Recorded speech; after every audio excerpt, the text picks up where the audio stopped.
আজি বিধানসভাত দাখিল কৰা হল 2026-27 বৰ্ষৰ পূৰ্ণাংগ বাজেট আৰু এবাৰ বাজেটত হিতাধিকাৰীৰ বাবে বৃহৎ ঘোষণা কৰা হৈছে। আজি বিধানসভাত দাখিল কৰা হৈছে 2026-27 বৰ্ষৰ পূৰ্ণাংগ বাজেট আজি দাখিল কৰা হৈছে আৰু এবাৰ বাজেটত আছে হিতাধিকাৰীৰ বাবে বৃহৎ ঘোষণা। আগষ্টৰ পৰা আকৌ আৰম্ভ হ'ব অৰুণোদয় আঁচনি আৰু আগষ্টৰ পৰাই বৃদ্ধ পেঞ্চন লগতে বিধৱা পেঞ্চনৰ ধন ৰেচনৰ হিতাধিকাৰীৰ বাবে এবাৰ বাজেটত বৃহৎ ঘোষণা কৰা হৈছে। আগষ্টৰ পৰা পুনৰ হিতাধিকাৰীয়ে পাব দাইল, চেনি আৰু নিমখ। মাজতে দুটামাহ বন্ধ ৰখা হৈছিল নিৰ্বাচনী ফলাফলৰ পাছতেই আৰু 621 গৰাকী উদাসীন ভকতে লাভ কৰিব মাহে 1500 টকাকৈ। কৃষকে বছৰি লাভ কৰিব 11,000 টকাৰ সাহায্য লাভ কৰিব আৰু চাহ বাগিচাৰ গৰ্ভৱতী মহিলালৈও এবাৰ ভাল খবৰ আছে। 15,000 টকাৰ আৰ্থিক সাহায্য লাভ কৰিব চাহ বাগিচাৰ গৰ্ভৱতী মহিলাসকলে।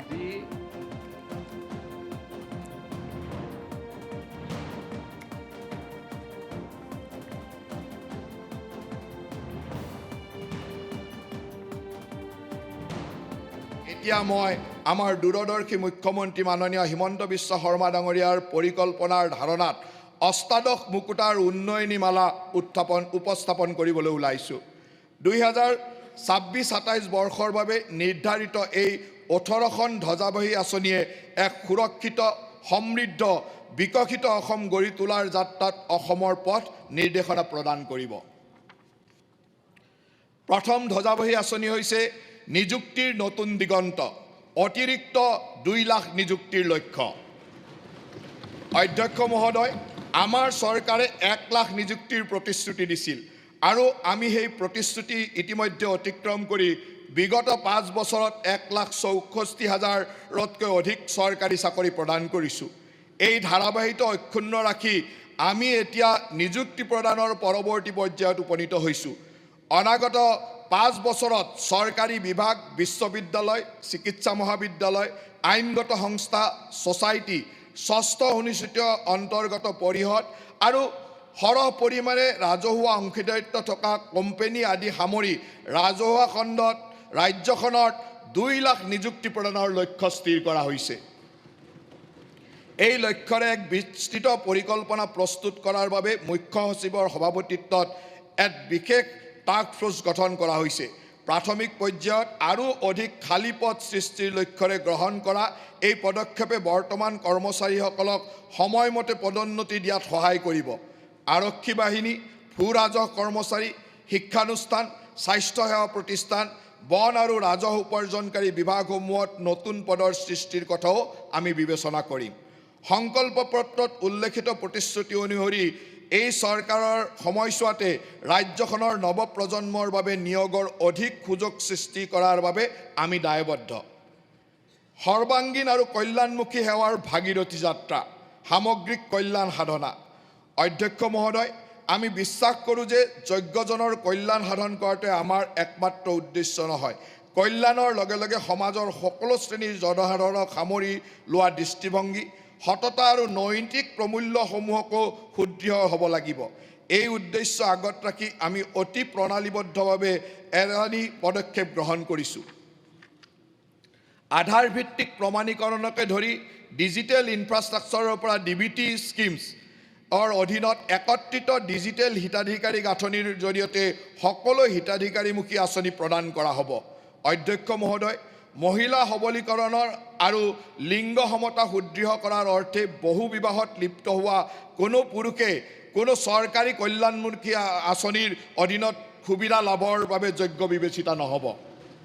ইয়াৰ উপৰি মহিলা সবলীকৰণ, লিংগ বৈষম্য দূৰ কৰা আৰু এক সুস্থ পাৰিবাৰিক পৰিৱেশ গঢ়াৰ দৃঢ় সংকল্পৰ সৈতে সংগতি ৰাখি আমাৰ চৰকাৰে অসম সেৱা অনুশাসন আৰু আবেদন নিয়মাৱলী 2064 সংশোধন কৰাৰ এক প্ৰস্তাৱ কৰিছে। এই নিয়ম অনুসৰি কোনো চৰকাৰী কৰ্মচাৰীয়ে বহুবিবাহ কৰা বুলি প্ৰমাণ হ'লে তেওঁক আইনমতে চাকৰিৰ পৰা বৰ্খাস্ত কৰা হ'ব। সততা আৰু দায়িত্বশীল নাগৰিকৰ প্ৰসাৰৰ অৰ্থে মই প্ৰস্তাৱ কৰোঁ, যিকোনো অপৰাধমূলক আইনৰ অধীনত দোষী সাব্যস্ত কৰা কোনো ব্যক্তিয়ে অধিসূচিত চৰকাৰী কল্যাণমূলক আঁচনিৰ সুবিধা লাভ কৰাৰ বাবে যোগ্য বিবেচিত নহ'ব। বিধানসভাৰ নিৰ্বাচন প্ৰক্ৰিয়াৰ সময়ত নিয়মীয়া বাজেট উত্থাপন কৰিব নোৱাৰাৰ বাবে প্ৰাপ্ত নোহোৱা কল্যাণকামী আঁচনিসমূহৰ সুবিধা আমি অহা আগষ্ট মাহৰ পৰা পুনৰ আৰম্ভ কৰিম। অৰুণোদয় আমাৰ ৰাজ্যখনৰ আটাইতকৈ বৃহৎ সামাজিক সাহায্য আঁচনি আৰু ই হৈছে অসমৰ আটাইতকৈ বেছি স্বীকৃতিপ্ৰাপ্ত কল্যাণমূলক পদক্ষেপসমূহৰ ভিতৰত অন্যতম। পূৰ্বৰ পৰ্যায়সমূহৰ পৰা আমি লাখ লাখ মহিলা নেতৃত্বাধীন পৰিয়ালক প্ৰত্যক্ষ মাহেকীয়া সাহায্য আগবঢ়াই অহা অৰুণোদয় আঁচনিয়ে এতিয়া সমগ্ৰ ৰাজ্যখনত প্ৰায় 40 লাখ পৰিয়ালৰ ওচৰ চাপিবলৈ সক্ষম হৈছে। ই পৰিয়ালসমূহৰ পৰিচয়ৰ প্ৰতীক আৰু সৰ্বাংগীন কল্যাণৰ প্ৰতি আমাৰ চৰকাৰৰ প্ৰতিশ্ৰুতিবদ্ধতাৰ চিন হৈ পৰিছে। আগষ্ট মাহৰ পৰা অৰুণোদয়ৰ অধীনত ধন বিতৰণ পুনৰ আৰম্ভ হ'ব।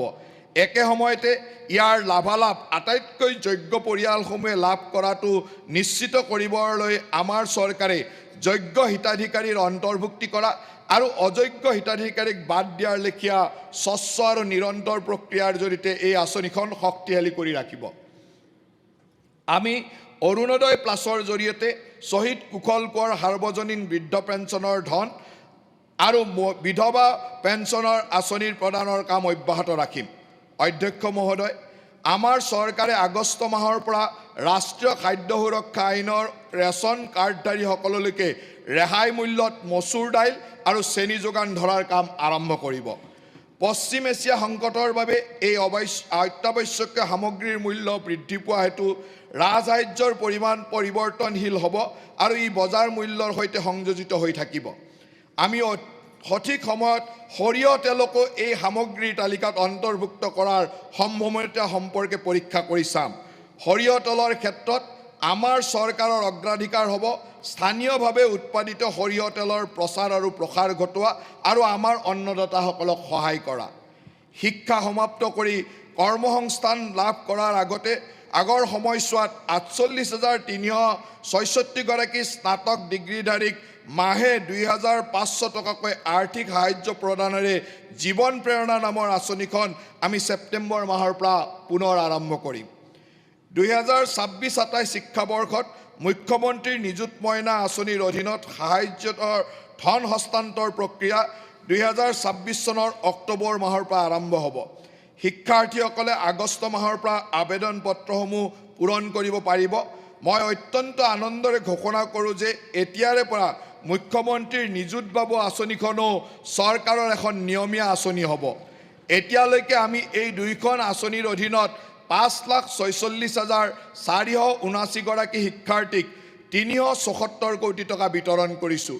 2026-27 বৰ্ষৰ এই আঁচনিৰ জৰিয়তে উপকৃত হ'বলগীয়া শিক্ষাৰ্থীৰ সংখ্যা প্ৰায় 5,30,718 গৰাকী।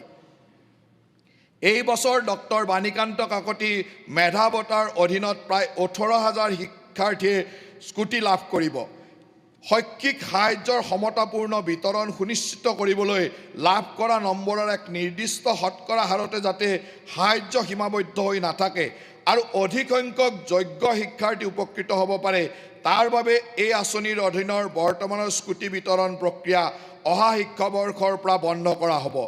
ইয়াৰ অধীনত উপলব্ধ ধন নিযুত মাইনা আৰু নিযুত বাবু আঁচনিৰ দুখনৰ শক্তিশালীকৰণ আৰু সম্প্ৰসাৰণৰ ক্ষেত্ৰত ব্যৱহাৰ কৰা হ'ব। আগষ্ট মাহৰ পৰা মই অসমৰ নৱবৈষ্ণৱ ধৰ্মীয় পৰম্পৰাক আধ্যাত্মিক গুৰু আৰু সত্ৰ পৰিচালনাৰ অবিচ্ছেদ্য অংগস্বৰূপ 621 গৰাকী উদাসীন ভকতৰ মাহিলী 1,500 টকাৰ আৰ্থিক সাহায্য প্ৰদানৰ পুনৰ আৰম্ভ কৰিম। আমাৰ চৰকাৰে মুখ্যমন্ত্ৰীৰ কৃষি সা-সঁজুলি যোজনাৰ জৰিয়তে ক্ষুদ্ৰ আৰু উপান্ত কৃষকসকলক সাহায্য প্ৰদান ব্যৱস্থা অব্যাহত ৰাখিছে। এই আঁচনিৰ অধীনত PM কিষাণ আঁচনিৰ সৈতে সংগতি ৰাখি প্ৰতিগৰাকী যোগ্য ক্ষুদ্ৰ আৰু উপান্ত কৃষকৰ বছৰি 11,000 টকাৰ আৰ্থিক সাহায্য প্ৰদান কৰা হয়। আমাৰ চৰকাৰে এক সম্প্ৰসাৰিত ক্ৰয় কাৰ্যসূচীৰ জৰিয়তে কৃষকসকলক যথোচিত মূল্য সুনিশ্চিত কৰিছে। 2025-26 বৰ্ষৰ ন্যূনতম সমৰ্থন মূল্যৰ উপৰিও অতিৰিক্ত ৰাজ্যিক প্ৰেৰণামূলক ৰাজসাহায্যৰ জৰিয়তে কৃষকসকলৰ পৰা 8 লাখ মেট্ৰিক টনতকৈ অধিক ধান ক্ৰয় কৰা হৈছিল। আমি ধান আৰু মাকৈৰ ক্ষেত্ৰত প্ৰতি কুইণ্টলত 200 টকা আৰু সৰিয়হৰ ক্ষেত্ৰত প্ৰতি কুইণ্টলত 300 টকাকৈ অতিৰিক্ত ৰাজ্য সাহায্য অব্যাহত ৰাখিম। আমাৰ চৰকাৰে গেপ ছাপোৰ্ট স্কিমৰ জৰিয়তে প্ৰতি লিটাৰ গাখীৰত 5 টকাকৈ সাহায্য প্ৰদান কৰি দুগ্ধপালকসকলক সহায় আগবঢ়োৱাটো অব্যাহত ৰাখিব। ইয়াৰ ফলত প্ৰতি মাহে প্ৰায় 25,000 দুগ্ধপালক উপকৃত হয়। এই আঁচনি ৰূপায়ণৰ ফলস্বৰূপে সংগঠিত খণ্ডৰ দ্বাৰা দুগ্ধ ক্ৰয়ৰ পৰিমাণ প্ৰতিদিনে 97,554 লিটাৰৰ পৰা 1,43,035 লিটাৰলৈ বৃদ্ধি পাইছে। এই বৃদ্ধিৰ হাৰ হৈছে 47%। আমাৰ চৰকাৰে অনুসূচিত জাতি, অনুসূচিত জনজাতি, অন্যান্য পিছপৰা শ্ৰেণী, চাহ জনগোষ্ঠী, আদিবাসী সম্প্ৰদায় আৰু দিব্যাংগজনৰ মেধাৱী শিক্ষাৰ্থীসকলক জলপানী, শৈক্ষিক উদগনি আৰু প্ৰতিযোগিতামূলক পৰীক্ষাৰ বাবে সাহায্য প্ৰদান কাৰ্যসূচীৰ জৰিয়তে সহায় আগবঢ়াই যাব। 2026-27 বৰ্ষৰ এই জলপানী আৰু সাহায্য আঁচনিৰ জৰিয়তে 3,75,000তকৈ অধিক ছাত্ৰ ছাত্ৰী উপকৃত হ'ব বুলি আশা কৰা হৈছে।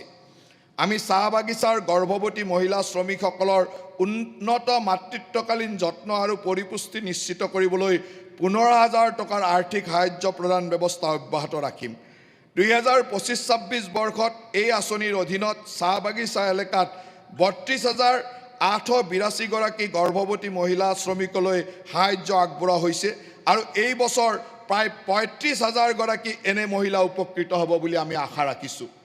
আমি HIV/AIDS-ৰ দ্বাৰা প্ৰভাৱিত পৰিয়ালসমূহৰ লক্ষ্য নিৰ্ধাৰিত সামাজিক সাহায্য পুনৰ আৰম্ভ কৰিম, য'ত যোগ্য সংক্ৰমিত আক্ৰান্ত শিশু আৰু মৃত HIV/AIDS ৰোগীৰ বিধৱা পত্নীসকলক 1 লাখ টকাকৈ আৰ্থিক সাহায্য প্ৰদান কৰা হ'ব।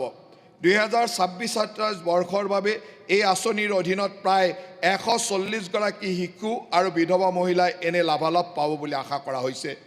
অধ্যক্ষ মহোদয়, বিভিন্ন হিতাধিকাৰীক সামৰি আমাৰ চৰকাৰে লোৱা কল্যাণমূলক আঁচনিসমূহৰ এই পবিত্ৰ সদনে নিশ্চয় শলাগ ল'ব। মই এই কল্যাণমূলক আঁচনিসমূহৰ বাবে বিভিন্ন অনুদানৰ অধীনত 6,000 কোটি টকাতকৈ অধিক ধনৰ আবণ্টনৰ প্ৰস্তাৱ লৈছোঁ।